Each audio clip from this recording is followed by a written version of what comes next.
When leaders have a bad night of sleep, so poor quality, they show up the next day and immediately they're rated as more abusive in their leadership style by the people below them.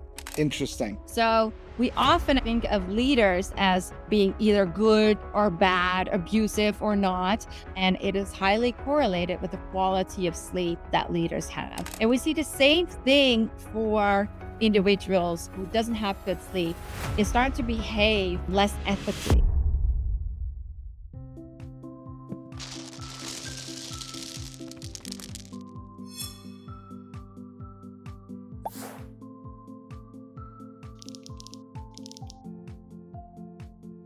Did you know that chronic sleep deprivation can make you cognitively as impaired as being legally drunk? In today's episode of the Happiness Squad podcast, we're joined by Dr. Els van der Helm, one of the world's leading sleep neuroscientists, who has been named one of the top 5 sleep experts by Thrive Global. Els has dedicated her career to understanding the critical role of sleep in our cognitive function, emotional stability, and overall well-being, and she advises organizations worldwide on how to help their teams thrive through better sleep. In this insightful conversation, we explore the profound impact of sleep deprivation on leadership, productivity, and even ethical behavior in the workplace. Dr. Els shares fascinating insights on how structural factors like early morning or late night meetings contribute to a sleep-deprived workforce and what organizations can do to support the employees' sleep health. We also discuss some common myths about sleep, such as the belief that you can catch up on sleep over the weekend or the alcohol helps you sleep better. Wait till the end when Els shares simple, actionable steps you can take today to start improving both your quantity and quality of sleep and boost your performance. You won't want to miss this episode filled with practical advice that can transform both your personal well-being and your professional success. Hi, my dear friend. It is so lovely to have you on our podcast, and I'm so looking forward to this really important conversation on sleep. First thing in the morning, I can tell you I slept 8 hours. My Veltary meter is telling me I'm 95% on all levels. I've slept really well. It was high quality sleep, so I'm really excited. This is early morning for me. So listen, Els, share with me a little bit around your journey. You're one of the leading, world's neuroscientists who focuses on sleep. Tell me a little bit about your journey into how you kind of fell into this field and what really inspires you now to do most of your work around this topic. Well, it all started way back when I was 16 years old, and I read a book by Stanford professor Bill DeMett. And the Dutch version was basically called Healthy Sleeping. The American title, if anyone wants to dig it up, is called The Promise of Sleep. I think it's still actually a good book, although, of course, some things are slightly out of date now. But in the book, Professor DeMent really describes how much suffering there is in the world because people don't value it enough or, kind of struggle to get good sleep. And he describes everything that happens while we are asleep and how magical it is. And that just really drew me, this idea that so many people see this as kind of a waste of time. Yet there's so much value there if everybody, would be aware and actually act on that knowledge. So there's no university study of sleep. So I ended up choosing psychology, so neuropsychology, and also neuroscientist, and started to do sleep research in the Netherlands, then at Harvard, and then did my PhD at UC Berkeley, all focused on sleep and how sleep basically allows us to improve our cognitive function, but also our emotional functioning. And then towards the end of my PhD, I was a little disillusioned, honestly, with academia. And I felt like I didn't have much impact, that I was working really, really hard and I was producing these papers. And I didn't feel like it really changed anything in the world. So I had no idea what else to do with my PhD, and then joined McKinsey as a consultant. Thought I would never do anything with all of that sleep knowledge ever again. I always thought, it'll be funny. Someday I'll tell my kids that, back in the day, I did this PhD on sleep. But then when I joined the firm, it was very different, right, from academia. And one of the things I noticed was how much employees received in terms of training and support. So I got stress management training, time management training, leadership training. And in none of those trainings did the word sleep ever come up. And that made no sense to me because, of course, at the same time, I also experienced that everybody was working really long days, sacrificing their sleep. And I knew that that was kind of the stupidest thing to do if you want to do good work. So I kind of saw those two things, and not just within the firm, but also at all of my clients. And I love talking to them about sleep. So I started to give workshops internally and for clients on the importance of sleep and giving them sleep tips. And that was kind of where I saw, wait, I can bring these worlds together, my academic career and the business world. And the great thing about doing those sessions is that you can immediately see these light bulbs, go on. And then, of course, these are my colleagues. So I would see them months and years later, and they would tell me, Al, because of you, I stopped snoozing, and I'm so happy. So it became clear to me that that was really my calling and my way to make a difference and help people. So after a couple of years, I left the firm, which is now more than 8 years ago. And since then, I've been working mostly with larger organizations and leaders on this topic of sleep and kind of everything that comes with it, right? Because it's not just sleep. If you want to improve sleep for better performance and health, then you also need to think about all the ingredients that go into that. So your stress management, exercise, nutrition, your light exposure, et cetera, et cetera. It's so interesting. I love that. What I love about what you just shared is how, and this is so often this happens, right? Number one is we start to define ourselves based on the degree we have and then a career, right? And you consciously said, hey, the university career is not serving me anymore because yes, I want to research, but I really want to have an impact. And so I'm going to leave. I know so many people who are at universities, they're unhappy, but they still keep going because I put all this time into it. And you can think about this in every profession, right? I spent all this time learning IT. I've kind of grown up, right? I had my own, I'd spent, 12 years into McKinsey, 6 years as a partner. I completely changed my practice areas, even though I was incredibly productive. Because very similar to you, I was like, it wasn't fueling my soul. That was not what I was born to do. I think one fallacy that I definitely fell into is that I always continued until I felt like I was really good at the job before deciding whether it was something for me. And, there's some, I think, merit to that. Like, hey, let's first see, the first couple of months at McKinsey, I absolutely sucked. And I would have been very happy to walk away immediately. But I was like, no, I need to learn how to do this, that. And then, I waited until I was good at it to say, I still don't like it. But I think in hindsight, maybe I could have sometimes made those decisions even faster. But kudos to you for doing that, And then the second important thing that you mentioned is we don't actually talk about, we don't train people on sleep. And not just the quantity. And, this reflection, I had the same. And so I had changed how so many of our teams, when they showed up at clients personally, right? Because I'm like, imagine this. We would never get into a plane if you knew that the driver only, if the pilot only slept for 6 hours in the night before. We would never do that. They're not actually allowed to get behind the plane, right? And here we are paying all this money for consultants, and they get up many times 4 or 5 a.m., get on a flight, caffeine fuel, show up at the client. I'm like, what we are paying for is cognitive performance, and people are showing up drowsy, and then all these late nights, we're not even at our best. And so this notion of how we don't prioritize, I would rather prioritize somebody showing up at the client than showing up actually awake and at their best, right? And that's where I want to actually go.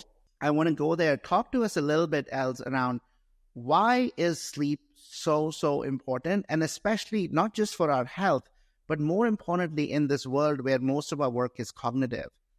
What's the price we are paying as individuals and as organizations for a sleep-deprived workforce? Yeah, it's a great question because in a way, it's kind of surprising, right? That this thing that we do every night, and, most people, even in the busiest job, they still do it every night. So why does it matter so much if we just eat off a couple of hours of this thing that we already do all the time anyway? And I think that's been a long mystery for a long time. And I think in the last decades, we've kind of peeled away a bit more about what makes sleep so fundamental. And I don't think there's kind of one reason why we sleep. All organisms on Earth basically sleep. And there's probably all these different functions that kind of piggyback on top of it. But I think what makes sleep so foundational is that it really impacts every cell of our body. There's almost no function that you can measure where you don't see negative impact of sleep loss. So if you think about, the knowledge workers, to kind of start with that, we really see that people basically knock off a bunch of IQ points. So with that, I really mean cognitive performance. So your ability to not just stay alert and stay awake, but actually to problem solve, to have new insights, to come up with new creative problems. All of that suffers when we don't get good sleep. And, I always remember my time at the firm. It's like, okay, let's all go problem solving. And it's like, yeah, but let's also think about what preceded this problem solving session and how much sleep we've had the last couple of nights and how consistent that sleep has been and how high the quality has been. So that's on the IQ. And by the way, I think the big danger there, why this still continues a lot, is that people get hired, of course, for their IQ, and then we knock off much of these IQ points, but we often don't notice. So we don't notice our own performance slipping. And there've been so many, beautiful studies where you can see people decrease in terms of their performance, day after day after day of just losing 2 hours a night. And then after 2 weeks, you ask them, how are you doing? And objectively, they perform horribly, but they don't know this. They're blind to their own performance. And then they say, oh, I think I'm fine. I don't feel that sleepy, right? So we often think that our subjective levels of sleepiness are a pretty good indication of how we're doing.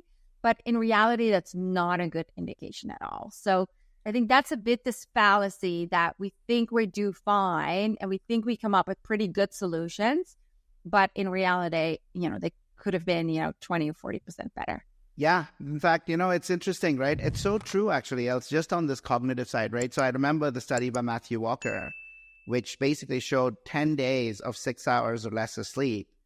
By the end of those 10 days, your level of cognitive performance is at the same level if you went the whole 24 hours without sleeping. Exactly. Right? So if you really want to experience it, dear friends, go 24 hours without sleeping, see how clearly you're seeing, and just connect with that. And notice the next time you actually go for a long period with 6 hours, what's happening. And I saw that with my teens, right? We see it all the time. Like every day, people get a little slower, a little, it takes them a little bit longer. The thinking is not as creative by the end of the day, but we go further. So that's cognitive. Talk to us a little bit about, the other aspects, like the emotional and physical damages that we are actually incurring on our bodies.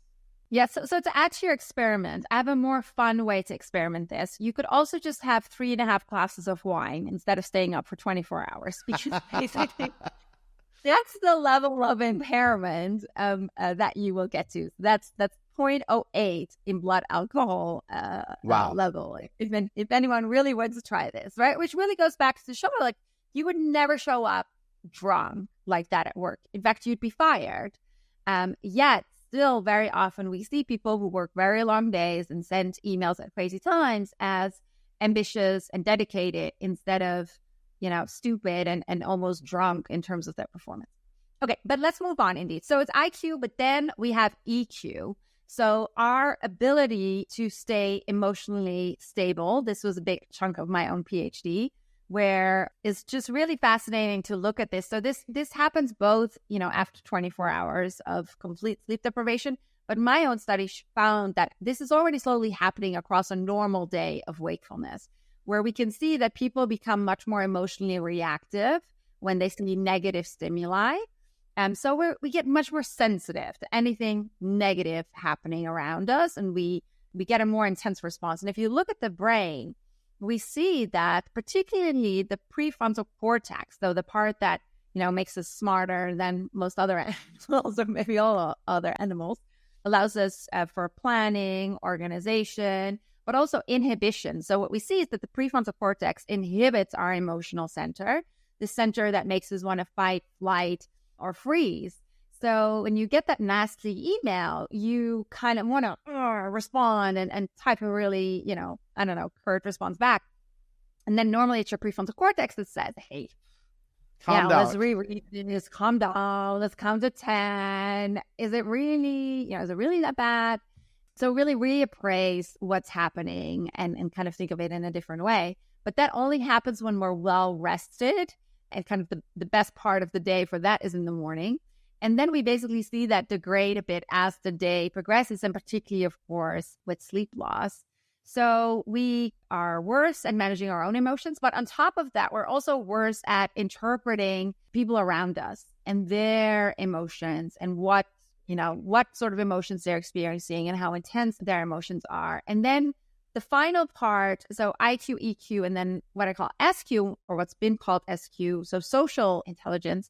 What we really see there is that it doesn't just impact you as an individual when you have been tired and you show up at work in this exhausted state. We see that it impacts how you interact with others, but even how others view you without even interacting with you. So when you show up tired, you often feel more lonely. You will keep people at a distance, but people who look at you also think you look more lonely. And they don't really want to cooperate with you because they also start to feel more lonely themselves and they want to avoid you. So, when we show up tired at work, there's no fake it until you make it. We can't fake it. We show in many different ways that we are tired. And there's something evolutionary in us that makes us want to avoid other people who are tired, probably for good reason, because they're more likely to get sick. They're more likely to lash out at us, to not have their emotions under control. So it has a really big impact on our relationships. And we see that couples who've had a bad night of sleep get into conflicts more easily and get out of the conflicts. I'm less likely to solve the conflict. So yeah, it's a huge field, basically, when you look at what sleep is doing in the workplace. And, of course, all the physical costs we end up paying, high level of dementia risk, Alzheimer's risk. All this research, which I was reading, and that's why this is a topic we focus so much on as well. Sleep is when our brain is getting rid of all the toxic chemicals, right, that are a byproduct of our natural process in our brain. And if we don't get enough, it's not leaving, and over time they build up, right, which is kind of what drives it. But, there is something that you just triggered for me right now, which is really interesting. And I have not come across, and I'm curious if you've come across this else. There's a lot of talk about rise of incivility in the workplace. People lashing out, people treating others badly. I have actually not seen a study that actually correlates and shows how much of that is actually because of people sleeping less and less. And my gut is that we will see organizations with high sleep debt also have a high civility debt. But I haven't seen any study like that. I'm curious if you have. Yeah. No, there's some excellent research in this space. They all kind of use different terms for these behaviors. But to give you some examples, and I really like the work by Professor Christopher Barnes from the Foster School of Business. So he really looks at all these different ways that sleep is impacting the workplace, and also specifically looks at leadership. So what you see there is that when leaders have a bad night of sleep, so poor quality, they show up the next day and immediately they're rated as more abusive in their leadership style by the people below them. Interesting. And what we also see is that the engagement amongst those team members immediately declines. So we often, I think of leaders as, being either good or bad, abusive or not. But his study really showed, no, it actually fluctuates, and it is highly correlated with the quality of sleep that leaders have. And we see the same thing for individuals, so not necessarily leaders, but kind of, anyone at work who doesn't have good sleep is starting to behave less ethically. So this is partially because they also sometimes lack moral awareness. So they don't quite see that, the choices that they're making could have moral implications. So I think in general, it makes sense, right? If your IQ is going down, your EQ is going down, your SQ is going down, that you're becoming, a less great person to work with, probably because you're just, functioning at such a lower capacity that it is harder to see the bigger picture, to notice those little red flags that maybe something is off here, to show empathy to the people that you're working with. And at the end of the day, to really do the right thing. So he did another study where they looked at, I forgot the term they used, something like a corporate citizen, like a good corporate citizen doing the right thing for the organization, for the greater good, where they also found that when people didn't have good sleep, they were less likely to do that. And other studies have also found that we're less altruistic when we've had poor sleep. We're actually less likely to donate money to charity, for instance, when we're tired. So you really see this across the board. And yeah, it's no surprise that if people, start to get worse sleep, of course, they experience more stress. And this is really this negative cycle, right? You can start with either more stress and then getting poor sleep, but it could also start with poor sleep, which then makes us more vulnerable to stress. So we can easily get into this negative spiral where we also show up at work more cranky, more irritable, and less likely thinking about, the greater good of everybody around us, as if we just want to get through the day and go home. We hope you're enjoying this episode and would love your help in spreading awareness and furthering our mission to help 1 billion people rewire for happiness. Please consider leaving us a review and sharing this podcast with others in your personal and professional life who you feel could benefit from some of these very insights. It's a really simple way to extend and spread positivity. Also check out Rewire, our proprietary offering to move you from knowing to doing, on the Happiness Squad website, www.happiness.squad.com. Rewire uses the science of habit formation and the power of community to help you build happier habits in 5 minutes or less daily. Now, back to the episode. What it brings up for me, Els, is this question that I'm sitting with. And I was thinking about, I was going to ask you about more research on, what are some additional research findings, but I'm going to ask you a different question. What comes up for me is, if you've done 8 years of work implementing this work with companies, and there's tons of, you were sharing, we'll get to those stories in just a minute. What I get curious about is the reason people say, yeah, no shit, I know I should sleep more. But I don't sleep more because I have so much work to do. I have so much work pressure and I don't know how to sleep more. And I think the second, or like in this today's world with global teams, I was actually just with somebody yesterday with a large global multinational. They're like, my first meeting starts at 6 a.m. because I have a European team, or at 8 a.m. and it's a European team. Like my meeting is before 8 a.m., right? And my last meeting might be, if you're, working with Asia, might be 9 p.m. or 10 p.m. Yeah. So there are these things that so many individuals report. And then organizational leaders oftentimes, will say, yeah, I want people to sleep more, but they're not, somehow the work, the targets, everything else. So what I'm really interested in this work, where you've made such tremendous impact, have you helped people kind of address those structural factors, right? Those big things at the job and the team and the organizational levels that are fundamentally resulting in people making poor choices. Yeah. Well, yes, some of those structural changes have been made, but I would say that really only happens when the most senior leaders are on board with this, right? Because the example that you just gave, like, oh yeah, leader says, yeah, everybody, should get really good sleep, and I'm very supportive of this, and I think it's really important.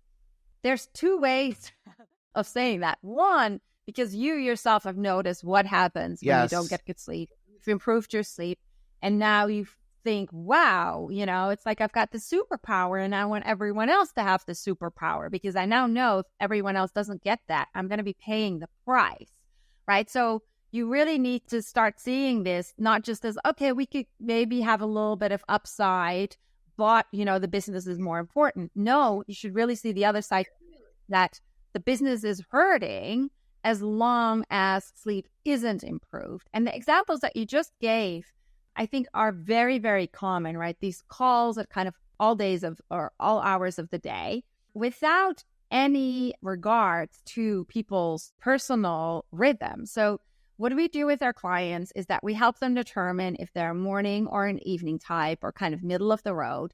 And then we help them determine, okay, what hours of the day are best for what sort of tasks. And that really differs from person to person, what their optimal hours are. And with that also comes this realization that, sure, you could do, of course, a call at 6 a.m. or 9 p.m. or whatever, but that you're going to be paying a price for that depending on how bad it is in your personal rhythm. And that's not to say that, everybody would suddenly now allowed to put blockers across their their calendars for all their kind of preferred hours. But it's about being aware. Exactly. This is how these conversations start, right? And then it becomes about, okay, well, are there some calls where maybe I'm not necessary, or I'm not necessary every single week in that call? Or, you know what, I'm going to, listen to the recording later on. Or I will dial in, but I'm going to have my camera off because I'm already, in my pajamas at that time. And I don't want to look at my screen. I will just listen in and that's it. So it's really about kind of starting this dialogue of when the best times are, if the trade-off is worth it, right? If we all know that, I don't know, Nancy is a morning type, and now we're asking her to dial in at 8 p.m. into a call that really is going to hurt her ability to wind down in the evening and get good quality sleep and be more productive the next day, then we're really going to have to think, is it so critical that Nancy is there? Can she really not chime in offline and watch this later or anything like that? And sometimes you'll still have to say, no, this is really critical and, we need her and there's no other time in the day. But what we see in reality is that a lot of these things are flexible if need be. But we just need to be aware of the cost before we're willing to make these trade-offs. Yeah. And I like, it also, I wonder if, given, we know the research behind sleep and how important it is in the high costs we pay, right? I wonder if more teams and if more organizations actually pulse people on how many hours are people sleeping and use that as some kind of a sleep indicator to really be, unless you measure something and unless you focus on it, you don't improve it because you tell yourself the story of where people are okay, right? And if we normalize a different behavior that, this is kind of how it is, and not really recognize the cost that we're paying for it. I wonder what the impact of that would be if every team, whether explicitly, implicitly, checked in at least, once a week, once a month, once a quarter on, hey, what's the quality of sleep that we're getting and the quantity, and how do we keep improving that? Yeah, so this is exactly what we did at one of the top consulting firms, where we wouldn't just have, the inspirational talk at the beginning, but we would say, okay, now all these teams are going to have to start making a commitment around what is going to be the norm from them going on. And every individual would pick their own norm. Yep. But then across 8 weeks, we had all of these teams track their sleep debt. So the difference between how much sleep you need and how much sleep you're actually getting. And we would really focus on the work week to basically look at, okay, what's their Friday sleep debt? And then we had teams track this every single week. We would also have them track their own subjective performance. And I already told you, people generally are not great at estimating their own performance, but it was hard to get a better objective measurement. And we also looked at stress levels. And of course, I'm not necessarily advocating for doing this in any type of organizations. All these teams, wanted to participate in this particular experiment. And what we did is every week we would publish the teams and their average sleep debt. And then at the end, we could also see that there was this direct correlation between their sleep debt and how productive they were. And what it also directly correlated with was whether or not the leadership was supportive of people getting good sleep. So, we see this, of course, in all other research studies as well. What leaders do really gets magnified, right? What they do themselves, how they talk about sleep, how they value sleep, and how they directly support the people below them towards getting better sleep. And you're so right? What you track and what you measure does tend to change just for the sake of measuring. And we definitely saw that. And, I'm not saying this can be done in any organization, because we've also seen organizations where people were like, I don't want to report my sleep data. I don't want to share that, with the people above me. And I totally get that and I also respect it. So I don't think that's always necessary, and it doesn't work in every organization. But in this particular organization, we saw that it really gave great results in people really being focused as a team to say, how are we going to get our average down? What do you need this week? What do you need this week? One team, for instance, you probably, remember this from your own consulting days. You go out for dinner as a team or with a client, and these dinners are always then so long and it takes so much time, and then you still have things to do. So what they did is they agreed, okay, when we go out for dinner jointly, it's great. We can all socialize, but we're going to do it for max 1 hour. We're going to call ahead to the restaurant and say, can you serve us these 3 courses in 1 hour from, 6 to 7 p.m. or 7 to 8 p.m. Then we'll be there. Otherwise, we'll go somewhere else. So that was, one thing. Other teams would say, we're going to quit team dinners because we don't like them at all. And we're going to have team breakfast or team lunch. And right. So every team came up with something else. And I think that goes back to what you were just saying. Like, every team usually knows what will serve them best. There's no one size fits all, but it starts with kind of creating this awareness and creating the discussion. Yeah. And what I love about that, Els, is like, oftentimes, in this whole space around flourishing and well-being and nutrition and sleep, oftentimes we're looking for permission from somebody out there, right? Or we are waiting for somebody to do this. And my invitation to our listeners is the following, friends. You don't need permission, right? If you're a team leader who's listening to this and says, I knew this, but take this as an additional inspiration to say, go create a forums, go create a little survey that you with your team does every week, consistently measure those 3 things that Els is talking about. Amount of sleep that you're getting, the level of stress that you experience, your ability to manage, your self-reported productivity. Measure it and have conversation around what can we do. Look, there's a lot that you don't control, but there is a lot that we all control. And if we even just start working on the controllables, you'll actually start to make a dent in this for you, right? And hopefully that then starts to inspire other people. So we always, I'm a huge believer and advocate for personal autonomy and agency, because I don't think we can wait amongst all of the bureaucracies and the legalities of like doing something like this and, oh my God, we're going to get sued, and, forget that. Just start with your team, right? Let's make it human, because in the end, this is what it's about. Yeah. And, to kind of jump off of that. So I'm working right now on a book that really focuses on sleep leadership, right? Which on the one hand is, okay, as a leader, what can you really do in the space? But on the other hand, it's really for anybody who says, I want to become a sleep leader. I want to be more proactive about managing my own sleep instead of, letting the day happen and then seeing how many hours are left for me to get good sleep. But also in that you can be the lowest person in the organization and be a role model for others in how you deal with sleep. And you can, share what works for you and what you really stick to and what you've learned about sleep, and problem solve with people around you, how you might be able to help them, right? So you don't need to be a sleep expert to do this. You don't need to be a leader to do this. Anybody can kind of take the lead here and inspire other people around them. I love that. So on that topic of personal agency, I think I would love to next go, Els, on this question. A lot of times people don't do the right things because they have these stories, these myths that we hold. I'll tell you one that was this is like in consulting world very common. I'm going to, focus and do all this, and it's fine if I'm not sleeping enough, but I'm just going to sleep all weekend and I'm going to be okay, right? And you and I both know it's like the biggest fallacy. But what are some of the most common myths that you run into? Like maybe cover 3-4 of those. Yeah. Well, let's start with the one that you just gave, right? Because I think this one is very common.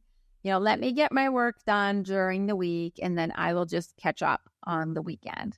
So I think how these become myths is that, of course, there's a tiny little bit of truth to it in that, some people think that, if I rack up a sleep debt, I can't recover, I can't catch up on sleep anyway, so there's no point in trying.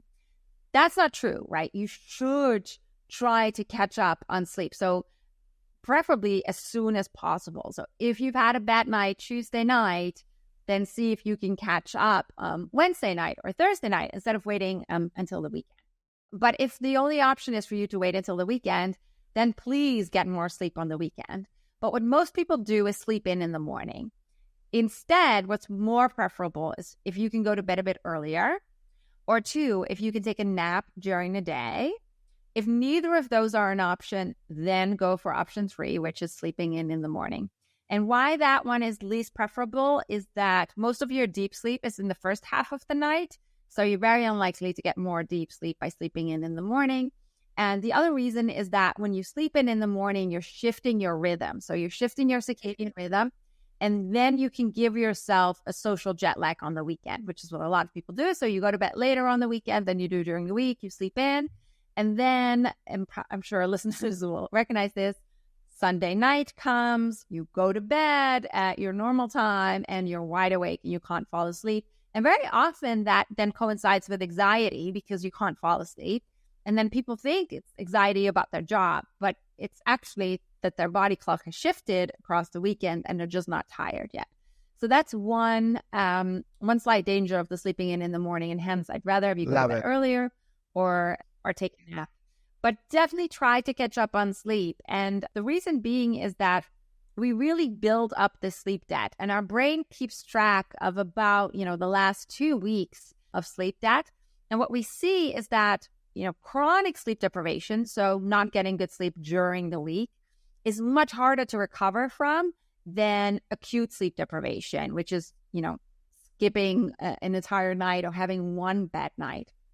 So as soon as it becomes chronic, our brain is starting to adjust, and it makes it much harder to properly catch up and really get back to baseline in terms of our performance, in terms of our mood, but also, for instance, in terms of our metabolic health. So we see that our insulin sensitivity, for example, goes down when we haven't had good sleep, and that 2 nights of unlimited sleep after 5 shorter nights is not enough to get us back to baseline. And we see this in many different measurements, whether we look at immune system functioning or attention levels or other cognitive performance.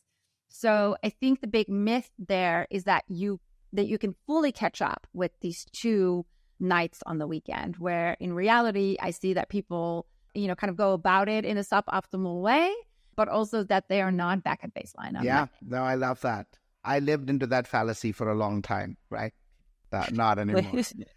But then, they do the second thing, right? Which is also a myth that you talk, and I want to go into that a little bit. So then I can't fall asleep, right? So what do? I need to go to sleep. So either I'm going to take a sleeping pill or I'm going to have alcohol, because that's going to put me to sleep, and then I'm sleeping really well. But talk to us a little bit about the alcohol myth. Yeah. Well, actually, both sleep medication and alcohol indeed often help people fall asleep faster. That's also how sleep medication gets judged by the how fast you fall asleep. Yes. Yeah. Does it make you fall asleep faster than placebo? So we see that medication does that, alcohol does that. But then comes the issue, which is the rest of the night. So with alcohol, we see that people fall asleep faster, but then get worse sleep quality, particularly in the second half of the night. So of course, it depends a bit on how much alcohol you've had, because the more alcohol, the more sedated you are. And that means that you're knocked out. And if we would look at your sleep, it looks like you've got a lot of deep sleep, but this is sedated deep sleep. This isn't the natural deep sleep. And then we see that you go into withdrawal the second half of the night. And that's when we really get very restless. We see more awakenings.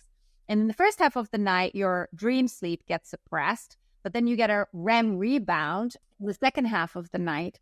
So people can get really intense dreams and wake up, actually quite more exhausted than otherwise. So yes, it makes you sleepy. It helps you fall asleep faster. But what you then get is nothing like the good stuff of good sleep.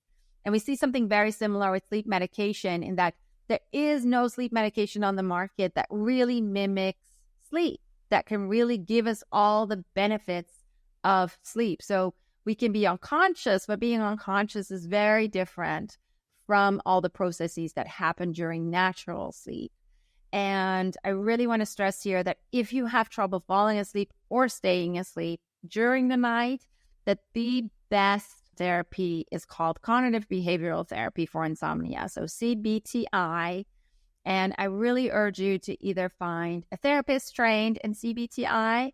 There's also some digital apps out there. One of them is Sleepio, has been approved by the FDA to kind of help you step by step. And what we see with people who get CBTI instead of sleep medication is that they improve their sleep, but this is really long-term benefits, really beyond, the first couple of weeks. I love that. What might be a third myth that you want to talk about? Yeah, that's a good question. I think one myth that I so often hear about that I always need to kind of correct people on is that they think that leaders don't get much sleep, that in order to reach the top, you have to be able to get by on, 5 or 6 hours of sleep. There's been an excellent study by the founder of the Potential Project called Rasmus Hoggaard. I know Rasmus very well. Colleague. Yeah, I love Rasmus. So they did this excellent study where they looked at a really big database of people across organizations and across levels and looked at how much sleep they were getting. And they found that the leaders were actually sleeping more than everybody else. And this is something that I've also often seen in my own work with clients. Yeah. And secondly, they interviewed a lot of those leaders to kind of figure out, okay, well, are they now sleeping more now that they are at the top and they can outsource everything? Or if they kind of look back, have they always prioritized their sleep?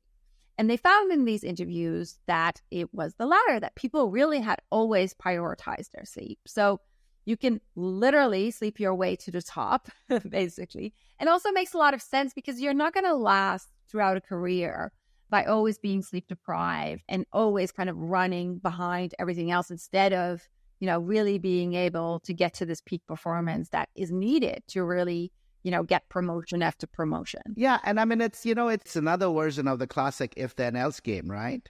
Because that's the story people fall into. Yeah, I'm right now just entry level and I need to really, I need to go all in. And when I make manager, then I'll sleep more and then now I'm a manager, right. I want to make director, and then I'll sleep more. And then it's a VP, and then it's an SVP, and now I'm a CEO. But I'm a CEO of a 100 million company, and I'm a CEO of $1 billion company. And, this never, it's not going to end, friends. So No. Right? So either we make a choice, just like with happiness and flourishing, you can make a choice here and now to say, this is what I'm going to do. And you can look at the research, just like we look at research for everything else, right? You will never take a medicine unless it is researched that it works. You will also not take a medicine that is proven that it has ill effects. And in effect, so many of us today are choosing to take a medicine, or rather, because it's a choice. I think about choice as a medicine. You are choosing to ingest something in you that is creating all these long-term effects on health, but short-term effects. I mean, we are sabotaging ourselves in terms of what we need to deliver, how we relate with others, our level of creativity, like all of those four, the IQ, the SQ, the EQ, like we are literally, why would you want to do that? You don't do it in any other aspect of your life. Why do we want to do that? Because we somehow feel that, this is a luxury, not a necessity. Oh, totally. And I often hear this from people that, I just don't have the time. And it sounds stupid, but I always think, no. It goes back to your real priorities, right? And I think very often people think, I need to do all these other things in my life. So do really well at work and then have all these other things in order to be happy, right? To someday get the life that I deserve. But in that process, they're totally shortcutting themselves on the immediate happiness. And I think that's just, that really irks me because I just think you could have immediately such a big bump in how happy you are, right? How many positive emotions you're feeling towards or versus how many negative emotions you're feeling. Wouldn't you want that immediately, right? Have better relationships, have more patience with the people around you. Usually people don't get motivated by, you're going to increase your risk of cancer or cardiovascular disease or type 2 diabetes or dementia decades from now, but really think about right now. Right now, Like you exactly. could be so much better if you would get good sleep. So for me, often what I will do when I've had poor sleep is that I clear my schedule and I make time for a nap in the afternoon. And it's really hard because, I have to take something off of my to-do list and I'm just going to do nothing. I'm just going to go to bed. Even me, right? Even for me, it's still like a thing to do that, to say, no, this is going to be the best thing. And to me, it feels like I take this magical medicine because I just know, okay, this is an investment. And afterwards, maybe not immediately after the nap, but later in the day, I feel like, yes, that was the right decision. And particularly the next morning, I feel, okay, I'm back on track. I can do everything right now. I love that. I love that, Els. Think about, many people every morning wake up and take multivitamins, right? This is my multivitamin, so physically I'm working and all of that stuff. Think about going to bed and the sleep is, this is the medicine that I'm taking that is going to keep working, and it's free, right? You don't need a prescription for it. You don't need a doctor. You don't need any. It's free. It's free. It doesn't have a side effect. But it has side available. effects. The side effects are you're going to wake up fresh and you're going to be kinder and you're going to be able to collaborate more and you're going to have more access to creativity. You're going to live longer. I mean, this is the best multivitamin you can take is sleep, 8 hours or more. Right? And I want to stress that this isn't always about, making really big changes. Think about some small changes that you can make, whether it's starting to become just a bit more consistent in your rhythm, right? Just saying, you know what, let's try, 5 out of the 7 nights. So during the week that I want to be in bed by a certain time, whatever time is best for you. Or you say, you know what, I just can't do this during the week. Well, I'm going to take a Saturday afternoon recovery nap, right? I'm just going to clear that in my schedule. That's my time to recharge, particularly for people with young kids. That can be a really good one. So it can be really small things that help you to improve your sleep. And then you'll slowly start noticing the impact. Yeah, I love it. I'll add one and then we wrap up. I'd love to have you back, Els, at another point because there's so much we can talk more about this topic. And this is a very simple one. This is about doing something less, right? So taking something out. Stop drinking caffeine after 2. Don't drink caffeine after 2, right? Caffeine has a 6-hour half-life. For some, it might be 4. For some, it might be 8. But literally think about if you can't sleep, here's what you're doing. If you have caffeine at 4, and I spent 20 years having my Starbucks run at 4 o'clock, right? If you drink coffee at 3 or 4 because your energy is sinking and you're like tired, just know that at 10 o'clock, half of that is still in your body. And it's fundamentally counteracting your ability to sleep. So just literally, this is about doing something. Take that out. And instead, if you're feeling tired, go out in nature, move your arms, do some jumping jacks, do some other ways, call somebody. There are other ways in which you can get that energy boost back rather than the standard that we have fallen to is that afternoon coffee. Yes. And, what I personally do is I love decaf. And it's like a placebo to my brain. I drink the decaf and it smells like coffee and it tastes this really good decaf these days. So if it's really about this craving and taste for you, then go for decaf. I loved it. Els, thank you. Thank you for joining us. Thank you for this beautiful conversation, which is also a very real, I love the realism in our conversation because these are things that people can go do right now. And it doesn't ignore the broader shifts that need to be happen and the support people need. So thank you. I so love this. And, we'd love to have you back at some point and we can go deeper into some of the corporate programs and, for leaders to kind of really think about integrating this into their journeys. Yes. Well, thank you so much for having me. It's been great to kind of bounce back and forth with you. And I really hope that this will inspire some people listening to make a change either at work or make a change in their personal life, or maybe just tell someone else around them to listen to the podcast and, adopt some of these changes. Because I often see that people know very well who around them could use some help when it comes. Absolutely. Absolutely. Thank you, my friend. Have a wonderful rest of your day. Yes, thank you for having me. And by the way, if anyone wants to learn more, I have a monthly newsletter. It's very easy to find if you look me up online or on LinkedIn, where I also often post, so that people can really kind of get these tips, on a regular basis. We will add those to our notes, to our podcast notes, as well as when we release the podcast, it'll be there. So we'll help people find you. Els, and I know for all the work I'm doing with clients, you will definitely be one that I want to bring in on just such an important topic. I'd love to. Well, all the best with your work, and everybody listening with, getting over the hurdle of kind of starting with that one change. That wraps up another episode of the Happiness Squad podcast. We hope you found the insights actionable to enhance your journey towards happiness and fill your life with more joy, health, love, and meaning. Please consider leaving us a review and share the podcast with anyone in your professional or personal life who you feel will benefit from some of these very insights. It's a really simple way to extend support and spread positivity. Take care, and remember, happiness is a choice that's available to you moment to moment in the here and now. Take care and see you next week.